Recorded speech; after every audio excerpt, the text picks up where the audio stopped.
Para aquellos que no lo saben, yo no soy político, soy un economista liberal libertario, que jamás tuvo la ambición de hacer política y que fue honrado con el cargo de presidente de la República Argentina frente al fracaso estrepitoso de más de un siglo de políticas colectivistas que destruyeron nuestro país. Este es mi primer discurso frente a la Asamblea General de las Naciones Unidas y quiero aprovechar para, con humildad, alertar a las distintas naciones del mundo sobre el camino que están transitando hace décadas y sobre el peligro que implica que esta organización fracase en cumplir su misión original. No vengo aquí a decirle al mundo lo que tiene que hacer. Vengo aquí a decirle al mundo, por un lado, lo que va a ocurrir si las Naciones Unidas continúan promoviendo las políticas colectivistas que vienen promoviendo bajo el mandato de la Agenda 2030, y por el otro, cuáles son los valores que la nueva Argentina defiende. Quiero, sí, comenzar dando crédito cuando el crédito corresponde. La Organización de Naciones Unidas nace del horror de la guerra más cruenta de la historia global, con el objetivo principal de que nunca volviera a ocurrir. Para ello, la organización grabó en piedra sus principios fundamentales en la Declaración Universal de Derechos Humanos. Ahí se consignó un acuerdo básico en torno a una máxima, que todos los seres humanos nacen libres e iguales en dignidad y derechos. Bajo la tutela de esta organización y la adopción de estas ideas, durante los últimos 70 años la humanidad vivió en periodo de paz global más largo de la historia, que coincidió también con el periodo de mayor crecimiento económico de la historia. Se creó un foro internacional donde las naciones pudieran dirimir sus conflictos a través de la cooperación, en vez de recurrir instantáneamente a las armas, y se logró algo impensado: sentar de manera permanente a las 5 potencias más grandes del mundo en una misma mesa, cada una con el mismo poder de veto, a pesar de tener intereses totalmente contrapuestos. Todo esto no hizo que el flagelo de la guerra desapareciera, pero se logró por ahora que ningún conflicto escalara a proporciones mundiales. El resultado fue que pasamos de tener 2 guerras mundiales en menos de 40 años, que en conjunto se cobraron más de 120 millones de vidas, a tener 70 años consecutivos de relativa paz y estabilidad global, bajo el manto de un orden que permitió al mundo entero integrarse comercialmente, competir y prosperar. Porque donde entra el comercio no entran las balas, decía Bastiat. Porque el comercio garantiza la paz, la libertad garantiza el comercio y la igualdad ante la ley garantiza la libertad. Se cumplió, en definitiva, lo que consignó el profeta Isaías y se lee en el parque cruzando la calle. Dios juzgará entre las naciones y arbitrará por los muchos pueblos. Forjarán sus espadas en rejas de arado y sus lanzas en podadoras. Nación no tomará espada contra nación, nunca más conocerán la guerra. Esto es lo que ha ocurrido mayormente bajo la tutela de las Naciones Unidas en sus primeras décadas. Y por eso, desde esta perspectiva, estamos hablando de un éxito destacable en la historia de las naciones que no puede ser soslayado. Ahora bien, en algún momento, y como suele ocurrir con la mayoría de las estructuras burocráticas que los hombres creamos, esta organización dejó de velar por los principios esbozados en su declaración fundante y comenzó a mutar. Una organización que había sido pensada esencialmente como un escudo para proteger el reino de los hombres, se transformó en un leviatán de múltiples tentáculos que pretende decidir no solo qué debe hacer cada Estado-nación, sino también cómo deben vivir todos los ciudadanos del mundo. Así es como pasamos de una organización que perseguía la paz a una organización que le impone una agenda ideológica a sus miembros sobre un sinfín de temas que hacen a la vida del hombre en sociedad. El modelo de Naciones Unidas, que había sido exitoso, cuyo origen podemos rastrear en las ideas del presidente Wilson, que hablaba de la sociedad de paz sin victoria y que se fundaba en la cooperación de los Estados-nación, ha sido abandonado. Ha sido reemplazado por un modelo de gobierno supranacional de burócratas internacionales que pretenden imponerle a los ciudadanos del mundo un modo de vida determinado. Lo que se está discutiendo esta semana aquí en Nueva York, en la Cumbre del Futuro, no es otra cosa que la profundización de ese rumbo trágico que esta institución ha adoptado. La profundización de un modelo que, en palabras del propio secretario de las Naciones Unidas, exige definir un nuevo contrato social a escala global, redoblando los compromisos de la Agenda 2030. quiero ser claro en la posición de la agenda argentina. La Agenda 2030, aunque bien intencionada en sus metas, no es otra cosa que un programa de gobierno supranacional de corte socialista, que pretende resolver los problemas de la modernidad con soluciones que atentan contra la soberanía de los Estados-nación y violentan el derecho a la vida, a la libertad y a la propiedad de las personas. Es una agenda que pretende solucionar la pobreza, la desigualdad y la discriminación con legislación que lo único que hace es profundizarla. Porque la historia del mundo demuestra que la única manera de garantizar la prosperidad es limitando el poder del monarca, garantizando la igualdad ante la ley y defendiendo el derecho a la vida, a la libertad y a la propiedad de los individuos.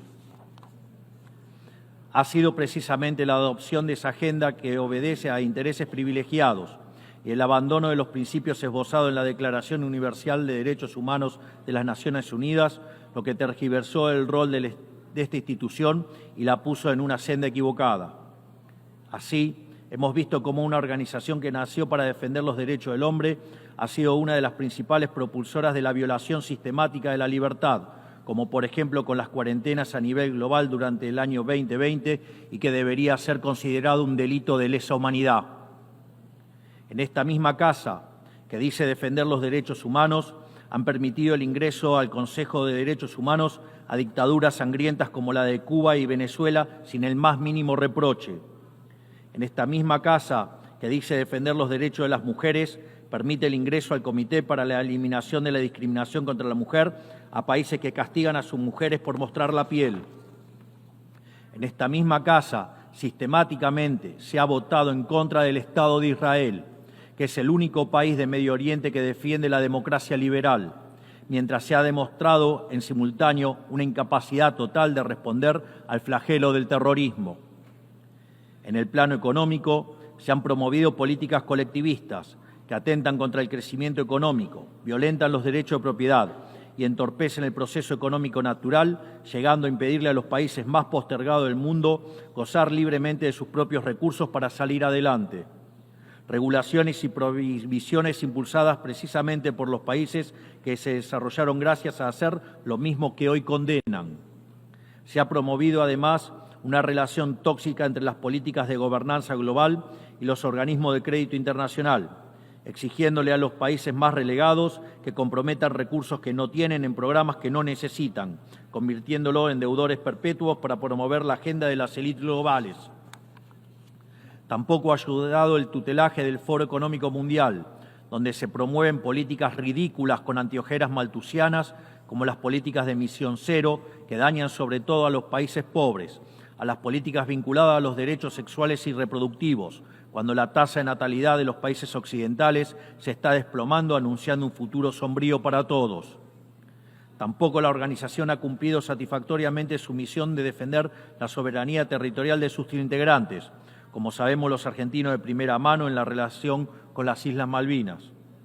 Y llegamos incluso a una situación en la que el Consejo de Seguridad, que es el órgano más importante de esta casa, se ha desnaturalizado, porque el veto de sus integrantes permanentes se empezó a utilizar en defensa de los intereses particulares de algunos.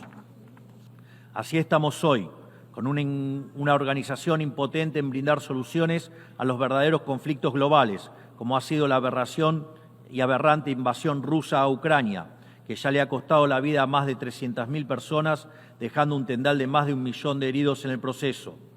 Una organización que en vez de enfrentar estos conflictos invierte tiempo y esfuerzo en imponerle a los países pobres qué, cómo y deben producir, con quién vincularse, qué deben comer y en qué creer, como pretende dictar el presente pacto del futuro. Toda esta larga lista de errores y contradicciones no ha sido gratuita, sino que ha redundado en la pérdida de credibilidad de las Naciones Unidas ante los ciudadanos del mundo libre y en la desnaturalización de sus funciones. Por eso, quiero hacer una advertencia. Estamos ante un fin de ciclo. El colectivismo y el postureo moral de la agenda woke se han chocado con la realidad y ya no tienen soluciones creíbles para ofrecer a los problemas reales del mundo. De hecho, nunca las tuvieron. Si la Agenda 2030 fracasó, como reconocen sus propios promotores, la respuesta debería ser preguntarnos si no fue un programa mal concebido de inicio, aceptar esa realidad y cambiar el rumbo. No se puede pretender persistir en el error redoblando la apuesta de una agenda que ha fracasado. Siempre ocurre lo mismo con las ideas que vienen de la izquierda. Diseñan un modelo acorde a lo que el ser humano debería ser, según ellos, y cuando los individuos libremente actúan de otra manera, no tienen mejor solución que restringir, reprimir y coartar su libertad. Nosotros en Argentina ya hemos visto con nuestros propios ojos lo que hay al final de este camino de envidia y pasiones tristes. Pobreza, embrutecimiento, anarquía y una ausencia fatal de libertad. Todavía estamos a tiempo de apartarnos de ese rumbo. Quiero ser claro con algo para que no haya malas interpretaciones. La Argentina, que está viviendo un proceso profundo de cambio en la actualidad, ha decidido abrazar las ideas de la libertad. Esas ideas que dicen que todos los ciudadanos nacemos libres e iguales ante la ley, que tenemos derechos inalienables otorgados por el Creador, entre los que se encuentran el derecho a la vida, a la libertad y a la propiedad. Esos principios que ordenan el proceso de cambio que estamos llevando adelante en la Argentina son también los principios que guardarán nuestra conducta internacional a partir de ahora. Creemos en la defensa de la vida de todos. Creemos en la defensa de la propiedad de todos. Creemos en la libertad de expresión para todos. Creemos en la libertad de culto para todos. Creemos en la libertad de comercio para todos. Y creemos en los gobiernos limitados, todos ellos. Y como en estos tiempos lo que sucede en un país impacta rápidamente en otros, creemos que todos los pueblos deben vivir libres de la tiranía y la opresión, ya sea que tome forma de opresión política, de esclavitud económica o de fanatismo religioso. Esa idea fundamental no debe quedarse en meras palabras, tiene que ser apoyada en los hechos, diplomáticamente, económicamente y materialmente, a través de la fuerza conjunta de todos los países que defendemos la libertad. Esta doctrina de la nueva Argentina no es más ni menos que la verdadera esencia de la Organización de las Naciones Unidas, es decir, la cooperación de naciones unidas en defensa de la libertad. Si las Naciones Unidas deciden retomar los principios que le dieron vida y volver a adaptar el rol para la que fue concebida, cuente con el apoyo inclaudicable de la Argentina en la lucha por la libertad. Sepan también que la Argentina no acompañará ninguna política que implique la restricción de las libertades individuales, del comercio ni la violación de los derechos naturales de los individuos. No importa quién la promueva ni cuánto consenso tenga esa institución. Por esta razón, queremos expresar oficialmente nuestro disenso sobre el Pacto del Futuro firmado el día domingo e invitamos a todas las naciones del mundo libre a que nos acompañen, no solo en el disenso de este pacto, sino en la creación de una nueva agenda para esta noble institución, la agenda de la libertad. A partir de este día, sepan que la República Argentina va a abandonar la posición de neutralidad histórica que nos caracterizó y va a estar a la vanguardia de la lucha en defensa de la libertad. Porque, como decía Thomas Paine, aquellos que desean cosechar las bendiciones de la libertad deben como hombres soportar la fatiga de defenderla. Que Dios bendiga a los argentinos y a todos los ciudadanos del mundo y que las fuerzas del cielo nos acompañen. ¡Viva la libertad, carajo! Muchas gracias.